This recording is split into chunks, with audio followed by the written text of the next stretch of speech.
Okay, Roger on that. I got you 5-9 over here in Northern Illinois. Parks on the Air, sitting here at the park K178. You sounded good. Thanks so much for the QSO. I really do appreciate it. QRZ, this is KD9FMJ. Hold on, I'm going to QRT for a minute. Hold on a second. Hi there. Hi, ma'am. I see you're using some solar panels over here. Can you tell me what you're using them for? Yep, those are solar panels, and they are actually hooked to my portable battery here, which is then charging a radio I'm talking on. Really? So, Yeah. did you buy all this, or did you make something here, or Well, what's in the battery box? I mean, how does solar- that all function? The solar panels I built, and then I had actually purchased the battery that's inside of this box. Sometimes they call it an ammo box.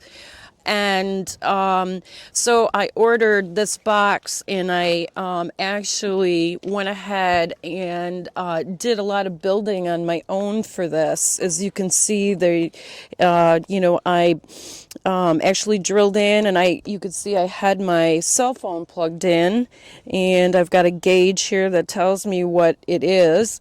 And then also I drilled in these two, and I hooked up what these red and black things are called Anderson power poles.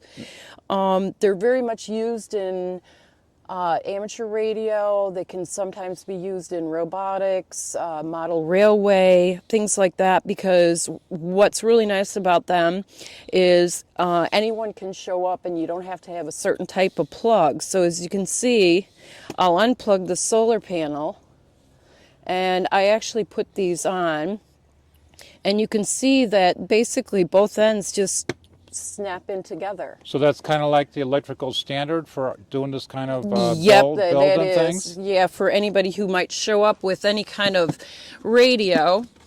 And then what I have inside here, this was actually, you can't quite see it, but the battery is underneath here, and this is called a solar controller. So what this is doing, right now you can see the solar panel is hooked up, and it's actually showing that it's charging my battery from those solar panels. So I basically can work all day as long as I have sunshine, and then this will keep charging. Keep your battery charged up. But you have to have a solar controller because then you don't overcharge your battery. This is a lithium iron battery, not ion, lithium iron battery. Is there something special about that lithium ion battery? What's really nice about this is when you charge your battery and you use it for any kind of, if you're using it for any kind of auxiliary power, it stays at like 98% for a long time before it drops off. Whereas if you use other batteries like a deep cycle, it just kind of keeps going down on a regular kind of a trajectory. Okay. So that's why these are nice.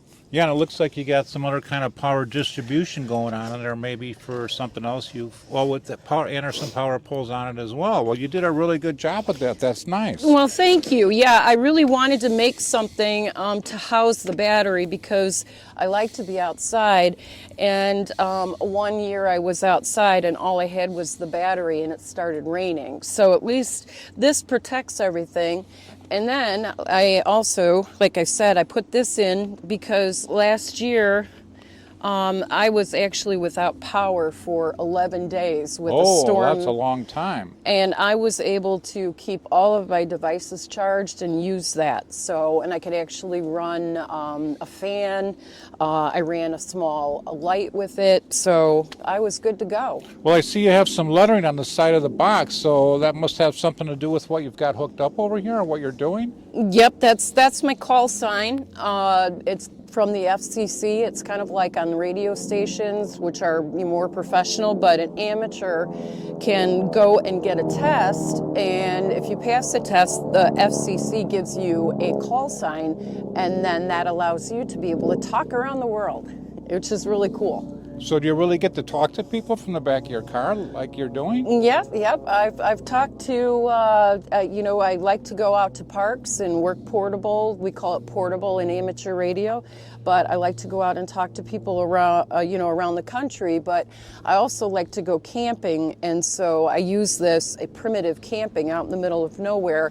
And I've talked to people from Greece and Spain and Turkey, and one time Israel. So it's a lot of fun. What a fun hobby that is. So can you use this for something else? I mean, if you're not talking around the world or whatever, what other kind of communications would you use this for? I like to talk just for fun, but what's really nice about amateur radio is in case of a disaster, in case your cell phone doesn't work, in case internet doesn't work. One time my daughter was in Hawaii, and it was when they thought the missile was going to hit Hawaii. The whole grid went out. She couldn't get a phone call to me. So I've always told her if she can't get a phone call to me, she knows where to find ham radio operators so you can get messages to loved ones. I know they've used it, in hurricane areas when things have gone out. So at least you can talk to someone and get a message out that you're still there, because if you can't do it on the phone and you don't have the internet, it will work. So you can pass messages in emergency situations to your loved ones even if you're not there. And Right, the phone knows right. that. That's Yeah, really nice. Yeah, that is. So what kind of antennae are you using with this? I mean, you have to Interestingly transmit on enough, that I made the battery box, I also use an antenna that was made by a couple of gentlemen up in Wisconsin, in Wolf River. So this is called a Wolf River coil. So basically we call this a vertical antenna. I have also another antenna that is horizontal, but this one is easy and fun to get out right away. The coils on there have been wrapped so where I bring the collar down to, it actually tunes the frequency that I'm on.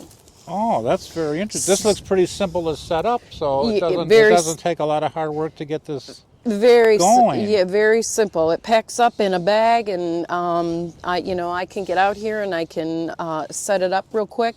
I've set it up on picnic tables. I've set it up at campsites.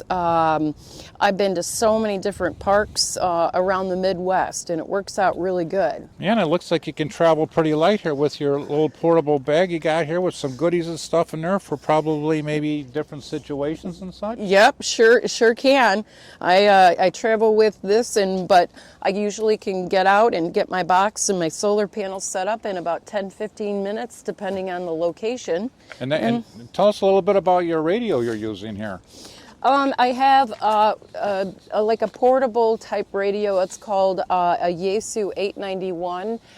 It's for high frequency use. It's used for the higher frequency more than something like, have you seen people with like like walkie-talkies? This is more for talking on higher frequencies. Very interesting. Well, I thank you for your time today to take away from some of your fun, but I certainly learned a lot. I'm going to have to look into this hobby. Oh yeah, I know. If I tune this up, I wonder if we can hear something here. So your level may have dropped. So what you want to do is go back to your LC and double check that LC level, and if it's low, bring it up. Roger. So we have somebody talking. I'm not sure right now where this gentleman is at, but Roger, we're going not to sure. But do that, and let me hear you do that. and he's talking to someone else that I might not be able to hear because people are all around the country. So it just depends on the radio, the way the antenna wave will travel across the country.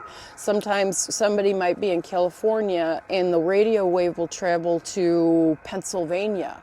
But sometimes somebody in California, the radio wave can travel to Colorado. Sounds like a lot to learn and a lot to experiment with. Well, thank you very much. Yeah, you're welcome. And you have a good day. So you can look it up, and like I said, the battery and everything else, it's all doable, and you can make your own thing. There. Thank you very much. It You're sounds like something I'm welcome. going to look into. You're Enjoy your welcome. day. Thank you. From KD9 FMJ. Well, sooner or later, maybe I'll get a call sign and I'll give it a whirl. Thank Okay, you. sounds good. I hope so. Hope Thank to you. hear you on the airwaves soon. Okay. Okay, you have a good day. You too. Wow, that was very interesting. I might have to check into that.